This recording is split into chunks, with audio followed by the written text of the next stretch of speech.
What if a brand new law, designed specifically to protect your super, came into effect just 3 weeks ago and you haven't even noticed it happened? No announcement on the news that stuck with you. No email that actually got opened rather than archived. Just a quiet shift in how your superannuation works, sitting there in the background of your working life, while most people go about their week completely unaware anything changed at all. Here's the thing about most people's relationship with their payslip. You glance at the take-home number, you feel either relieved or slightly disappointed depending on the week, and you move on. Nobody sits there checking whether the super component actually landed in their account on time. Why would you? For decades, that simply wasn't something you needed to think about. But as of the 1st of July this year, that assumption genuinely doesn't hold up anymore, and whether you're an employee or you run a small business with staff, ignoring what change could actually cost you, in some cases significantly. Today, on RetireScope AU, I'm going to walk you through exactly what this new rule is, what happens if you or your employer simply ignore it, and precisely what you should be checking right now, this week, not eventually. Before I get into it, if you're finding this useful, hit like on this video, subscribe if you haven't already, and share it with anyone you know who's currently working. Honestly, that's almost everyone, because this genuinely affects nearly every employed Australian in the country right now. Let's start with what actually changed, because I think a lot of the confusion around this comes down to people hearing the headline without understanding what it actually means for them personally. For as long as most of us have been working, employers have been legally allowed to pay superannuation guarantee contributions quarterly. Every 3 months, your super would land, sometimes right at the very last moment the law allowed. That system is officially gone. Under what's called Payday Super, from the 1st of July 2026, employers are now required to pay your super at the same time they pay your wages, and it needs to actually reach your super fund within 7 business days of that payday. This isn't some minor administrative tweak. This has been years in the making, first announced back in 2023, and it's now fully in effect as law. There's also a new term you might start seeing on your payslip called qualifying earnings, which is essentially the updated way super contributions get calculated, bringing together your ordinary pay along with things like bonuses, commissions, and salary sacrifice arrangements. Think about what this actually solves. Previously, if your employer fell behind on paying your super, sometimes you genuinely wouldn't know until your annual statement arrived, months after the fact, by which point the gap had already existed for a long time. That blind spot is exactly what this new system is designed to close.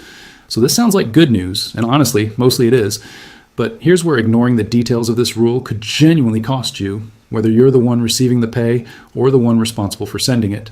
Let's talk about employers first, because if you run a small business, even a handful of staff, this is directly relevant to you. The consequences of getting it wrong just became noticeably sharper. Under the previous quarterly system, there was effectively a 28-day grace period built in if a payment slipped. That cushion is gone. Under the new rules, missing even a single pay cycle can now trigger what's called the Superannuation Guarantee Charge, assessed directly by the ATO. And this charge isn't just the unpaid super itself. It includes interest, an administrative penalty, and the loss of the tax deduction the business would have otherwise claimed on that contribution. On top of that, additional penalties can apply, generally 25%, rising to 50% for repeat issues, and in the most serious cases, penalties can reach up to 200% of the total charge. There's also something very specific worth knowing if you're a small business owner. The ATO's Small Business Clearinghouse, which a lot of smaller employers have relied on for years to process their super payments, officially closed on the 30th of June this year. If your business hasn't already moved across to an alternative payment provider and you're still trying to use that old system, your payments are likely going to fail, which means you could be non-compliant without even actively doing anything differently. You simply didn't get the memo that the tool you'd been using no longer exists. I think about this a bit like a business that's been using the same accounting software for a decade, then one day logs in and finds it's simply been switched off with no warning that landed clearly. That's genuinely the position some small businesses are in right now, and the cost of not noticing isn't hypothetical. It's real ATO penalties. But here's the part most employees genuinely don't realize, because this law wasn't really written for employers alone. It was written to protect you too, and that protection only actually works if you use it. Here's what's happening behind the scenes now. Single-touch payroll data, which employers have already been reporting to the ATO for years, is now being matched against actual super fund deposits in near real time. Practically, that means if you were paid on a Tuesday and your super hasn't reached your fund by the following Tuesday, the ATO systems can see that gap almost immediately, rather than months later. That's a genuinely powerful shift. But it only protects you if you're actually paying attention. And I think this is the exact moment where a lot of people risk quietly ignoring something that's meant to help them.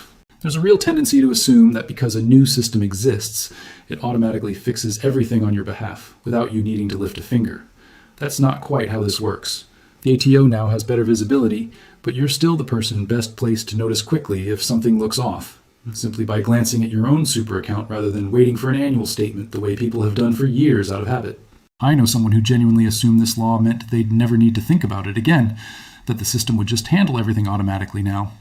3 months later, they still hadn't opened their super app once, purely out of habit, the same habit they'd had for the past decade.